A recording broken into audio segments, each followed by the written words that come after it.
Am I audible? Yes, ma'am. Yes, ma'am. Okay, Yes, are you ma'am. able to see the screen? Not yet.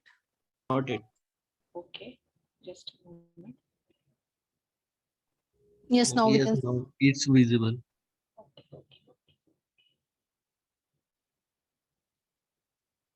Did the previous session it completed right now, or you're waiting for a long time? Because it took a long time for me to connect, and it was showing initially there is no upcoming meeting scheduled for today. So that was the message I was getting constantly. Okay. No, we were there from 8 to, I think. Okay. Fine. So because initially I think it was planned for marketing and then the link was shared with me. So maybe that might have, it shouldn't have been so, but anyways, we'll start. So you are able to view the PPT, right? The presentation. Yes, ma'am. Okay. So where were we last week? Anybody? We were looking somewhere into procedures. Yes. We had started with business systems. What do we understand by systems? And we have arrived at procedures. Yes, ma'am. Business systems and procedures.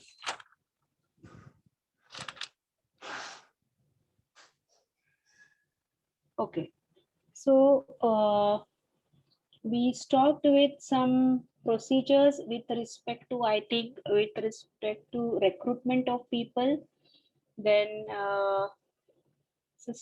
procedures with respect to receivable management. That's what the last we had stopped for. And today we'll be looking into standard operating procedures.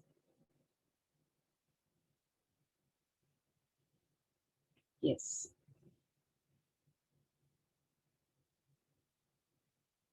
Yes. Soups.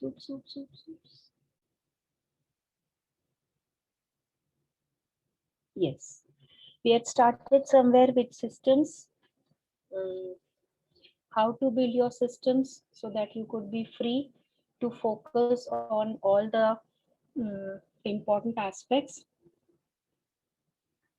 Then to whom the business systems are valuable, what's the difference between the system and a process, and we started with procedure. And that's where yes, we looked into the procedure for okay, not for receivable management but for purchasing raw material, and procedure for recruiting the employees. Yes, for purchasing raw materials, where we had looked into that once the inventory reaches the reordering level, then we go in for ordering of the materials and so on, right? And procedure followed for recruitment of employees. Now with this, now we move on to something called as standard operating procedure. Now a standard operating procedure, it is nothing but a document uh, which consists of a step-by-step information on how to execute a task. Okay, so what are the steps involved in carrying out the procedure that would be depicted? And an existing standard operating procedure, or SOP as it is shortly called, it may need to be modified and updated many a times, or you may be in a scenario where you have to write one right right from the scratch, right from the beginning. Okay. Now, yes, it sounds very boring, but it isn't. It's really just a checklist uh, that we need to prepare in order to ensure that everything is working really sound in the organization. So now with this, we move on to writing down of the procedures.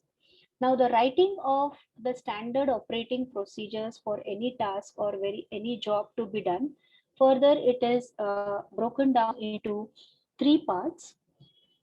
That is, first is formatting your SOP, then it's writing your SOP, and then it's ensuring the success and the accuracy with which the procedures are being carried out, right? Now again in part 1, that is formatting your SOP, you are having some 5 steps. We'll be looking into each one of them. In part 2, some 6 steps, and part 3, 4 steps again. So that's where 14 to 15 steps in all in writing the standard operating procedures.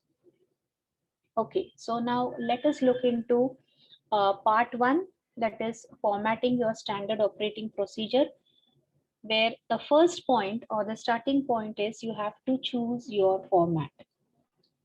Now, there is no right or wrong way as such to write a standard operating procedure. You can just take down a paper and a pen. You can think about the job that is to be done, and you can start listing down the tasks as such. But then your company, probably it might be having a number of SOPs, that SOPs or the formats that are already available. So in case the organization already has the operating procedures, then you can refer to those formats. So somewhere you can be more or less, similar to the existing formats, and you don't have anything much different than that, because it becomes easier for people who are referring into the procedures and they are performing the tasks, especially the new employees. Okay, so in that case, where the company or organization probably has a number of SOPs, you can use them as guidelines in preparing the operating procedures, outlining how they would prefer the writing of the procedure. Again, that would give you an idea. Now, that's the case, then using the pre-existing SOP as a template, and in case the organization doesn't have, you can start writing your own with a few options. Now, there could be a simple format that you could be referring to. Now, this is for the routine procedures that are being carried out by the operators or by the employees, and which are usually very short to carry out. They have a few possible outcomes, and they are uh, fair to the point, right? Apart from the necessary documentation and safety guidelines, it's really just a bullet list of simple sentences that is telling a reader that what is to be done with respect to a particular task. So the format could be a simple, or it could be a hierarchical steps format, where now this is usually for a long procedure that that we follow a steps format, that once with more than 10 steps, you can say, involving a few decisions to make, the clarifications that need to be done, and the terminology that is involved in carrying out the operations and procedures. Now, this is usually a list of main steps, all with sub steps in a very particular order. So that's where the steps come into the picture, the main steps and the sub steps. Then we are having the flow chart format.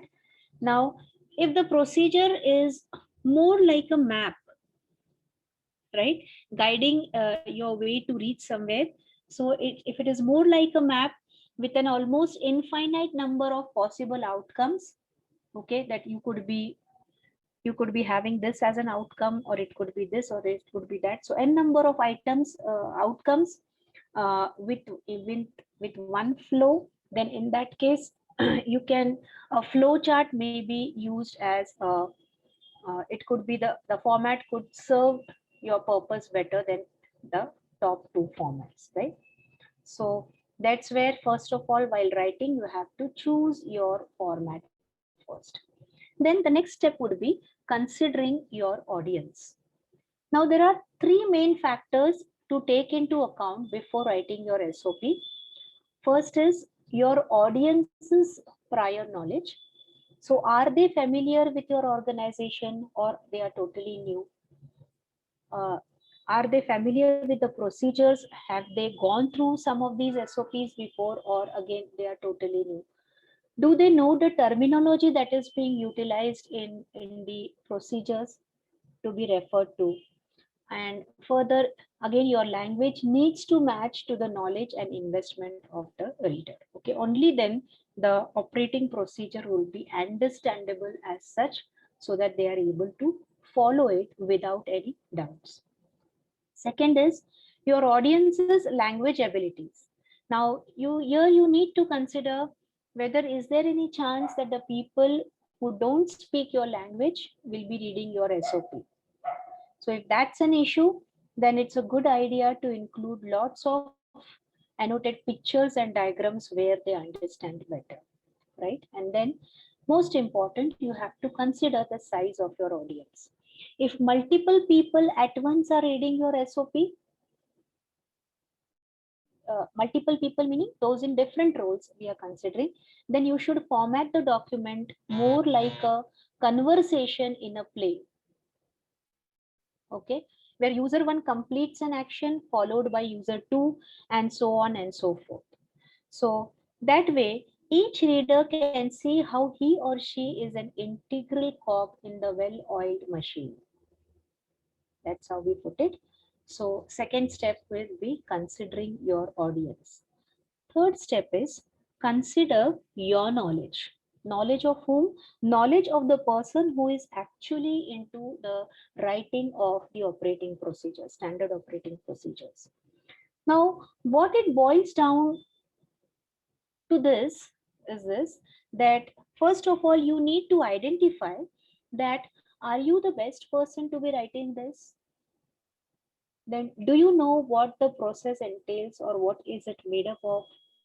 Or how could it go wrong? Are there any chances? How can you make the process more safe to be operated? So if you have answers to this question, it's okay. But if you don't have, then you may be better off handling it over to someone else, right? Then don't ever think of writing a procedure with haphazard knowledge. A poorly written, or what's more, inaccurate SOP will not only reduce the productivity of the department, but also it can lead to organizational failures. Okay, it can also be unsafe, at the same time have an adverse impact on anything from your team to the environment. So in short, we can say that it's not a risk that you should take. You means whom? The person who doesn't have a complete knowledge of the process to be carried out. Now, if this is a project you have been assigned that you feel compelled or obligated to complete, then don't shy away from the fact that you are asking someone else to complete the procedure on a daily basis for help. Okay, just in case you are compelled by your authority that yes, you have to do it, come may what, then take help from people who are already involved into the process. At the same time, conducting interviews which with these operators or employees involved, it is a normal part of any SOP creating process. So that's the way you are move ahead if at all you are by being compelled by your higher authorities. We move on to the fourth step of part one, that is decide between the short or the long form for writing your SOP. So now if you are writing or updating an SOP for a group of individuals that are already familiar with the protocol or terminology, etc., and just you would benefit from a short and a snappy SOP that's more likely like a checklist that you could just write it in a short form. Okay, where the SOP already exists and it is just some certain changes that are required to be incorporated, and the people who are using it are the same, they are aware of the protocol being followed in the organization.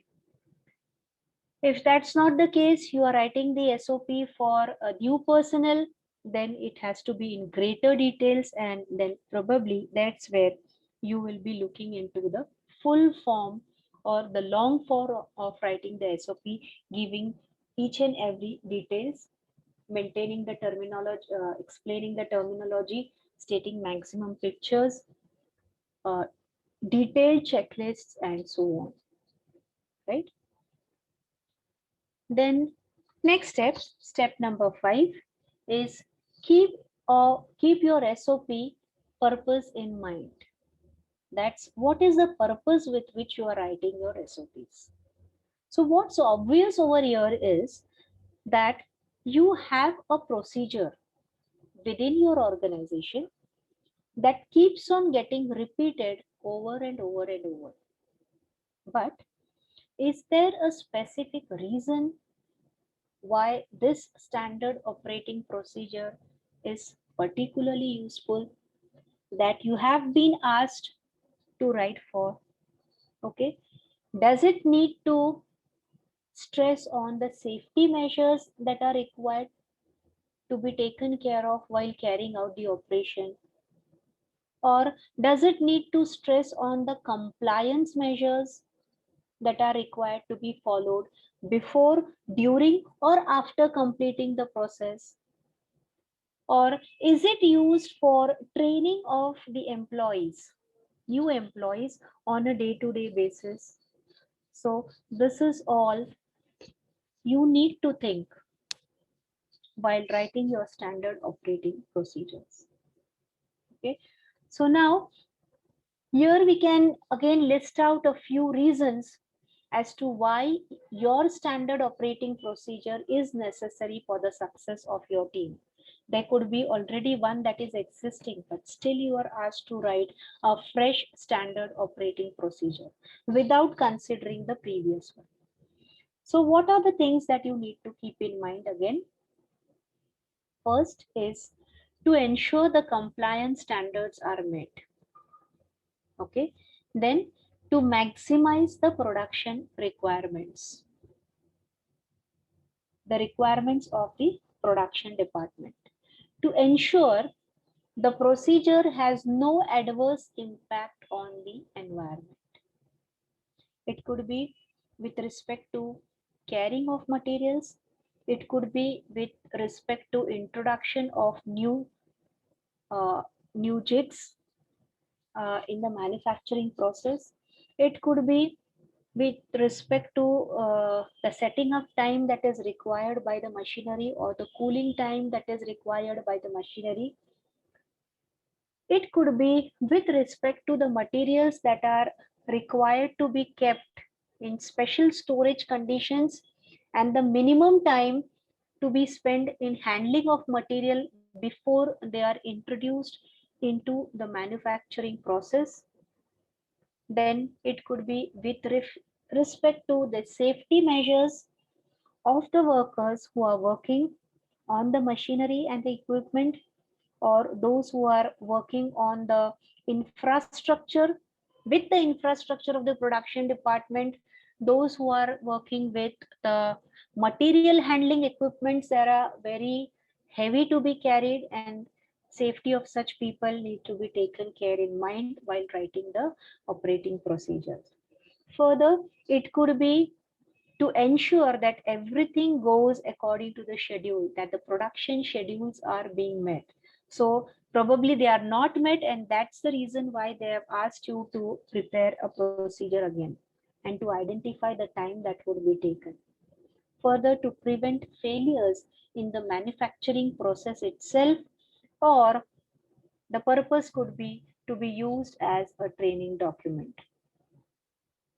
So in this case, or in this manner, taking into consideration all these points, if you are into writing of your SOPs, then if you know what your SOP should emphasize in this manner, considering all the points discussed, then it will be easier for you to structure your writing around these points.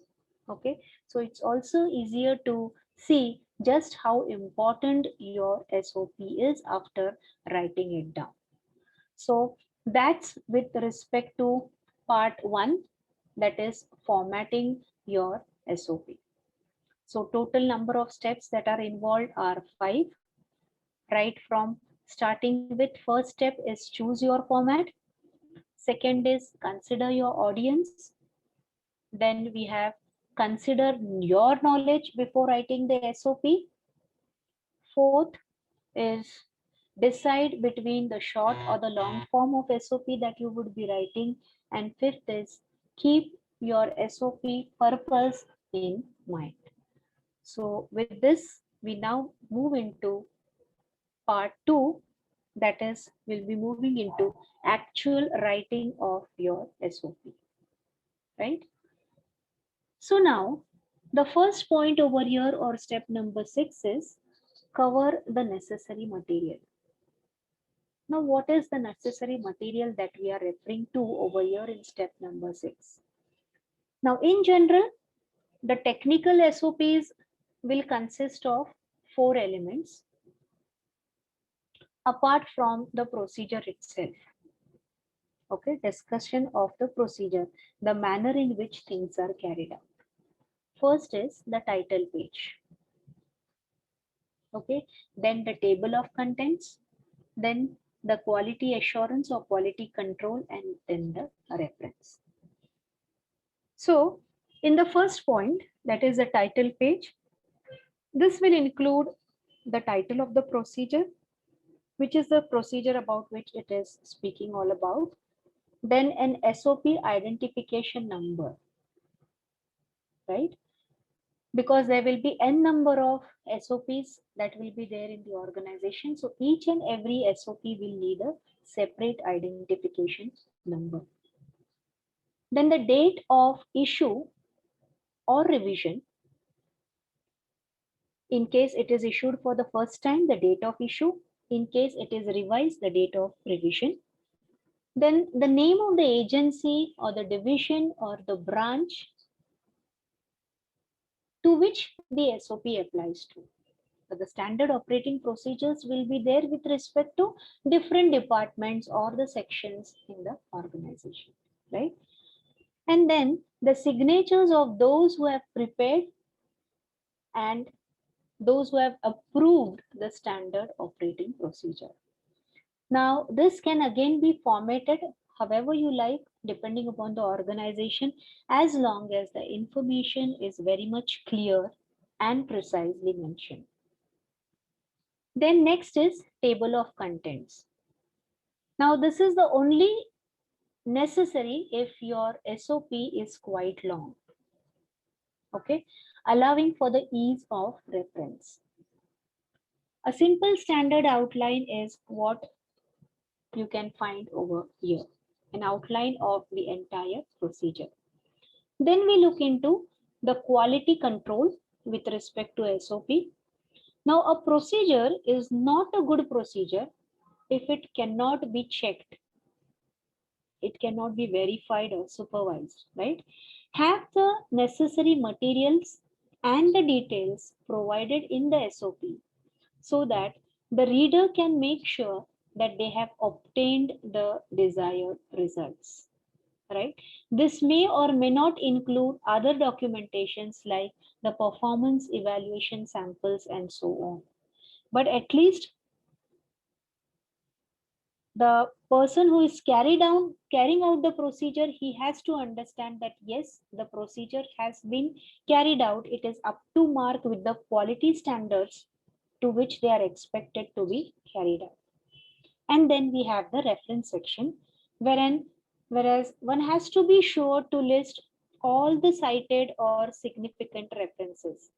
If you reference other SOPs, in case you are giving the reference of another SOP within the same department or the organization, then you have to be sure to attach the necessary information in the appendix with respect to the SOP to which you are referring to.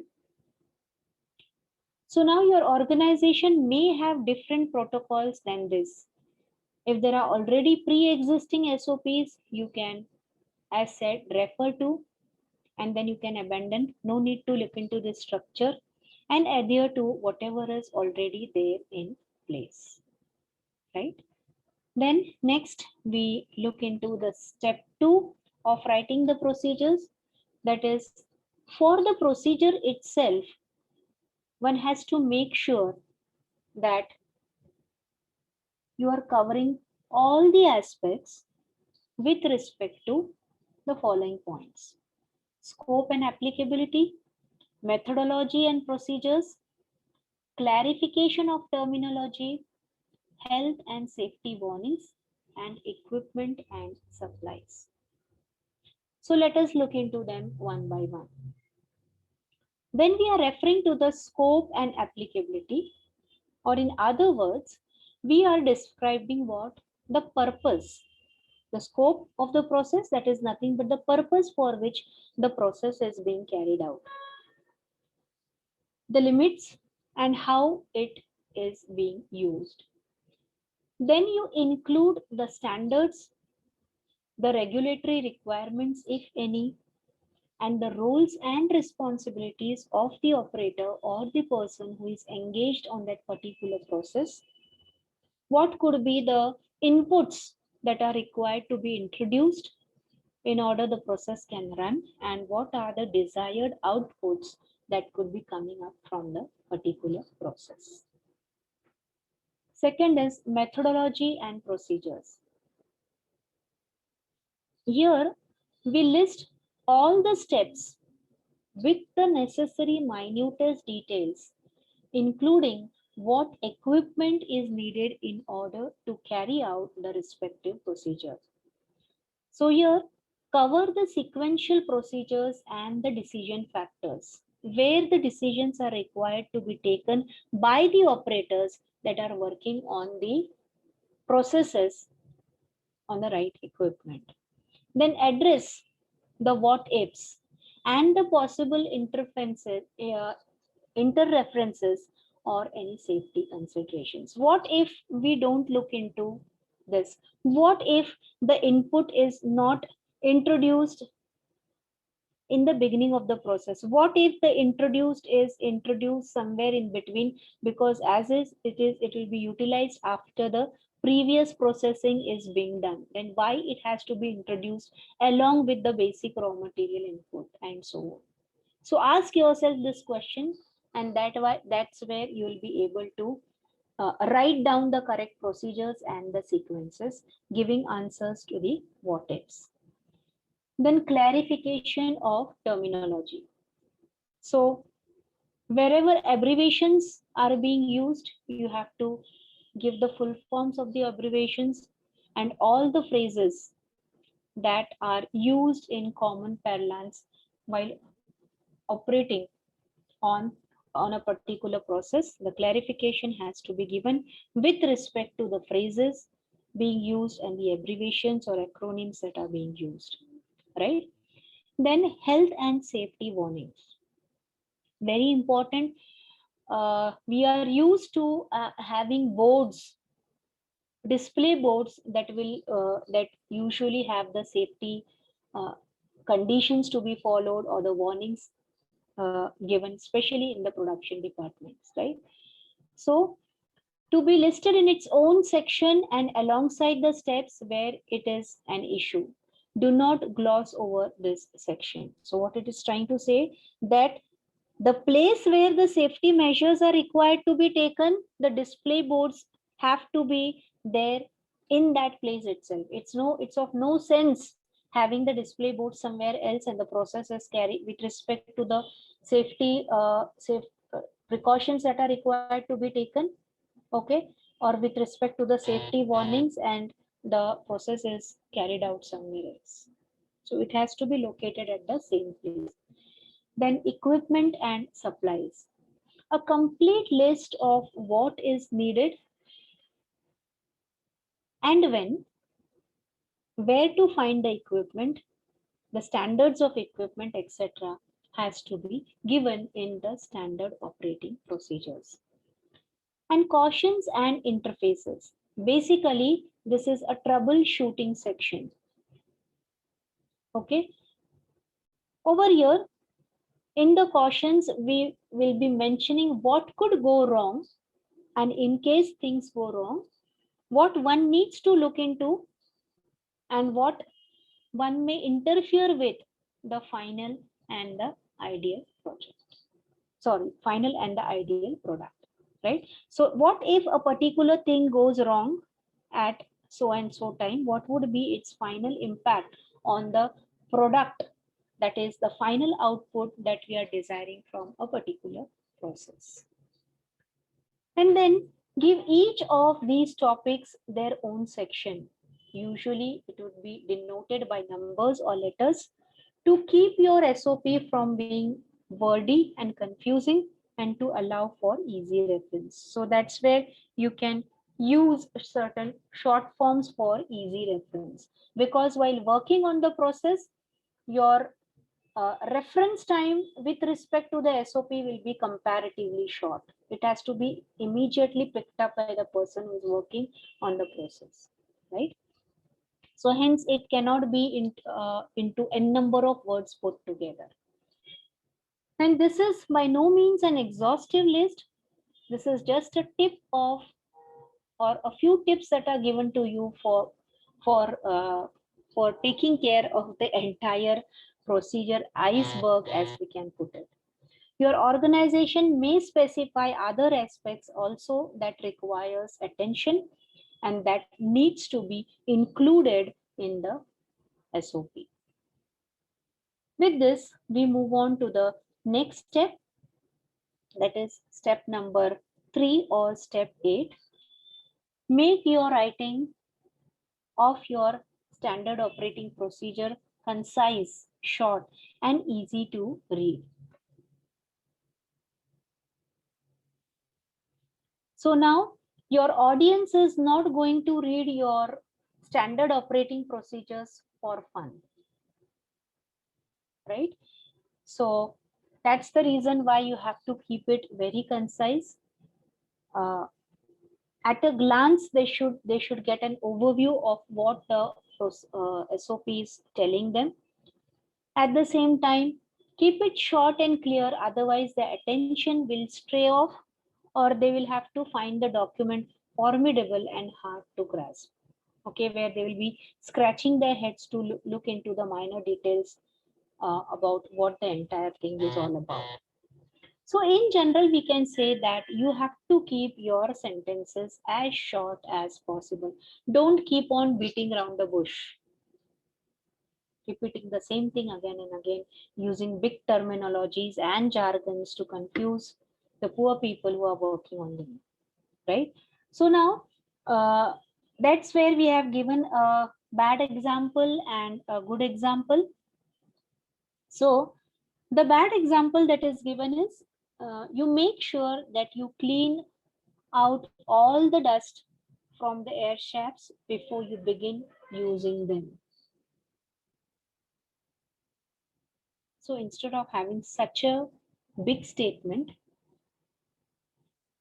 okay, that appears to be an instruction, ongoing instruction given by a supervisor, you can just put it as vacuum all dust from air shafts before use. So this is the precise language, the concise one that is to be used. Again, in general, it is said that you don't use the word you. It should be implied that the person who is carrying or who is looking into the SOP is the one who is taking care of the process, right? So it is implied only these people are going to look into the SOP. Then it should be implied, then speak in active voice and start your sentence with commanding verbs. So that's where we are looking into, while keeping our SOPs writing concise and easy to be read. Then we move on to next step, number 9, that is if necessary, if required, while writing an SOP, it's better to interview, to have a discussion the people who are involved in the process. Okay, so what will come in your discussion is the manner in which they are executing the task right from the starting point till the end. So have a discussion with them while writing the SOP. The last thing you want to do is write an SOP that is just plainly an accurate one, right? You are comprising the safety of your team, their efficacy, their time, and you are taking an established process and not paying it any mind, something your teammates may find a little offensive, right? You are taking care of the writing of the standard operating procedures for an well-established processes within their organization that will ensure the safety of your team, that will ensure the efficiency with which they are carrying out the procedure and their task, and that will reduce down, if possible, the timing of the work carried out by them. Okay, it shouldn't be that they are referring to your SOPs wherein they are getting more confused, that is affecting their usual the normal speed with which they are working, that is affecting their the duration with which they are working and so on. It couldn't be so. If it is it, then nobody is going to follow your SOP. It will be offensive, right? So here, if you are not aware of what you are doing, so that's the reason why they are saying that you have to speak to the people who are already in the process of execution. In case you're not aware, you don't know, ask multiple sources covering all the roles and responsibilities that a worker is required to carry out with respect to each and every task carried out by him.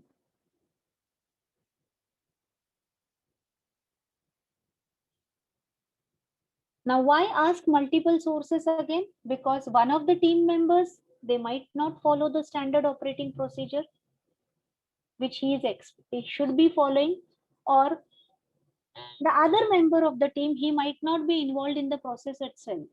So that's the reason it's always better to ask a multiple people, to take opinions from multiple sources while writing down your SOP. Yes, the next step, step number 10, is break up chunks of text with diagrams and flowcharts. Okay, now it's a good practice.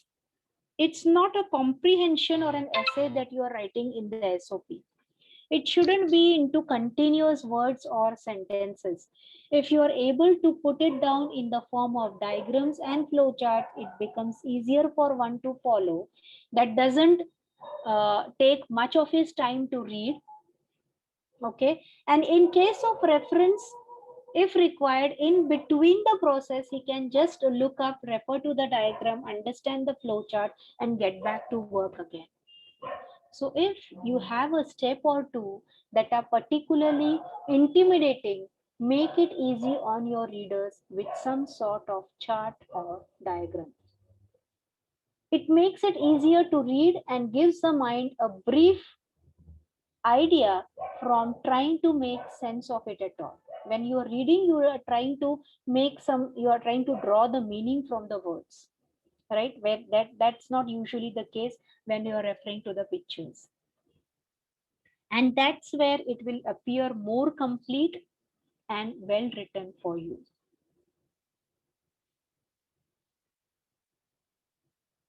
Now, again, one more important point to be considered over here is when we say that it's better to include diagram and flowchart, that doesn't mean you have to have a bulk of diagrams and flowcharts to explain your SOP. You will be doing this only if it is essential, or if you are utilizing these diagrams and flowcharts where you are trying to bridge a language gap. So we can put it that way, right? So that's breaking up of large chunks of text with diagrams and flowcharts. And the next step in writing your SOP is make sure each page has controlled document notation. Now, what do we mean by this? Your SOP is probably one of the many SOPs within the organization, right? So because of this, hopefully your organization has some type of larger database already with it, that is cataloging everything within a certain reference system. Okay, where there are references to being given with respect to the equipment and machinery that is being used, with respect to the processes that are being used, with respect to the tools and jigs that are being introduced in the process or they are being used, and so on and so forth. So your SOP is a part of this reference system, and therefore it needs some type of coding or some type of code in order that it is found. So that's where the notation comes into the picture, that is control document notation. So each page should have a short title or an ID. Each page of your SOP, standard operating procedure, should have a short title or an ID given by, say, hash, a number or a revision number, we can put it, a date, and a page hash of hash, that is page 1 of 13, page 2 of 13, and so on, in the upper right hand corner. That's usually the system being followed for most of the formats that deal with writing of SOPs. Now again, with respect to a footnote, you may or you may not need a footnote. Okay, now depending upon your organization's preferences, the way in which they are having their standard operating procedures, you continue with the same. So that's with respect to part 2 of writing your SOPs, wherein in writing your SOP, again, we looked into 5 steps, sub steps. That is, first, cover the necessary material with respect to the title page, the table of contents, the quality control, and the references that you are making. Then point number 2, for the procedure itself, one has to make sure that the scope and the applicability, the methodology and procedures, clarification of terminology, health and safety warnings, and equipment and supplies are taken care of while or considered while writing the SOP. Step number 3, we looked into, we have to make sure that the SOP is concise and easy to be read by the users. Step 4, if required, have interviews with multiple people that are actually involved in the implementation process. And step number 5 is break up large chunks of material, large chunks of text, taking the help of diagrams and flowcharts. And the last one is make sure that each page has a controlled document notation. Right? So with the 6 steps of writing the standard operating procedure, we now move on to part 3, that ensures the success and accuracy of any SOPs. Now again, we have 4 subparts of part 3. That is, test the procedure, actually testing of the procedure, give it to someone who will be looking into the procedure and carrying it out, have the SOP reviewed by those who actually do the procedure, then have the SOP reviewed by your advisors and the quality assurance team, and once approved, start implementing your SOP. Right? So let's see what we need to look into this.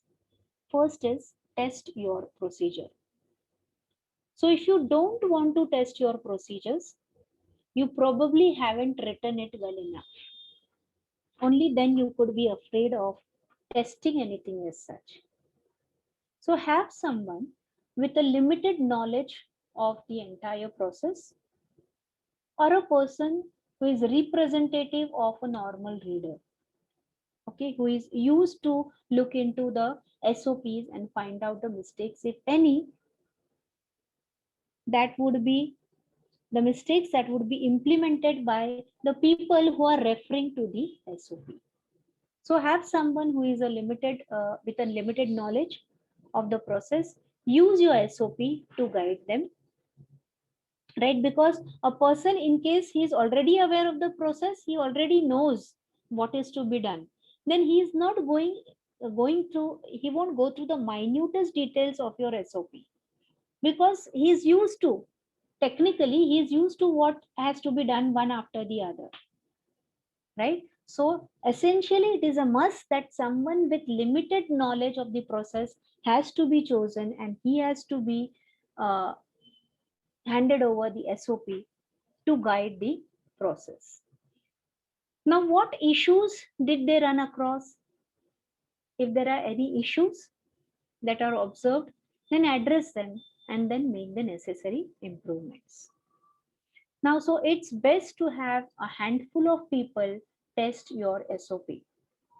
Different individuals will have different issues with the different perspective with which they will be reading into and understanding from the language of the SOP, thereby allowing for a wide variety of responses, right? And hopefully useful responses.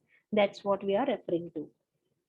Then next, be sure to test the procedure on someone who's never done it, that we have already discussed. Anyone with prior knowledge will be relying on their knowledge more in order to get them, in order to get the work done and not on the SOP, right? Then point number 2 is have the SOP reviewed by those who actually do the procedure. At the end of the day, it doesn't really matter what your bosses think of you by looking at the standard operating procedure that is prepared or put in place. It's those who actually do the work. What do they think about the SOP written by you is what really should matter to the person who is writing down the SOP. So before one submits his work to the higher authorities, it is a must that show it to the staff, to those who will be carrying out or actually utilizing the SOP for getting the work done. Okay, it's what they think that carries more importance. Then further, allowing these people or these operators to get involved and feel like they are a part of the process will make more likely to accept this SOP you are working on. And they will inevitably have some great ideas. So while writing your SOP itself, if you are involving these people, okay, that what are the risks involved, what could go wrong, where and why, okay, and how to take care of it, what are the things that one should look into in order to see to it that nothing goes wrong in the production processes and so on. So if these people, the frontline workers, are actually involved in writing the SOPs right from the beginning, then there are likely any chances that are left out in the SOP to be corrected. Okay, that again will make the SOPs more acceptable by the people than just preparing the SOP and handing it over to them to find whether everything is as per the processes, the implementation that they are actually into. Third is having the SOP reviewed by your advisors and quality assurance team. Now, once the team gives you the go ahead, then you have to further send it to your advisors.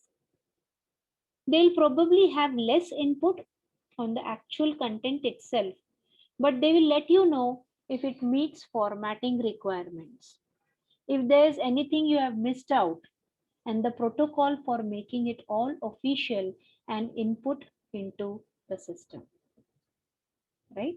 So the overall outline of the SOP, the manner in which it is being presented and formatted will be looked into by the advisors and the quality assurance team.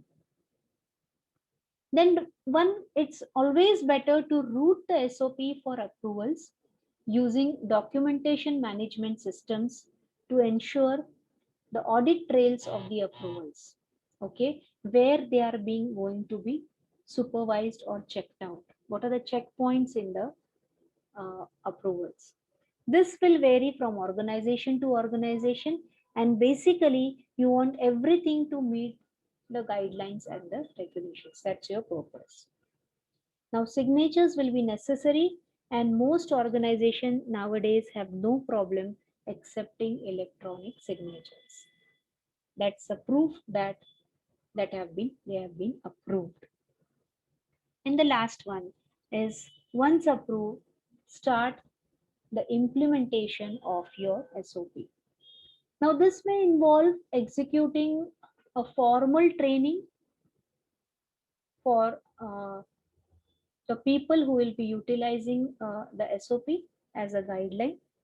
It could be, say, for example, a classroom or a computer-based training given to the people, or it may mean your paper is hung up in the bathroom.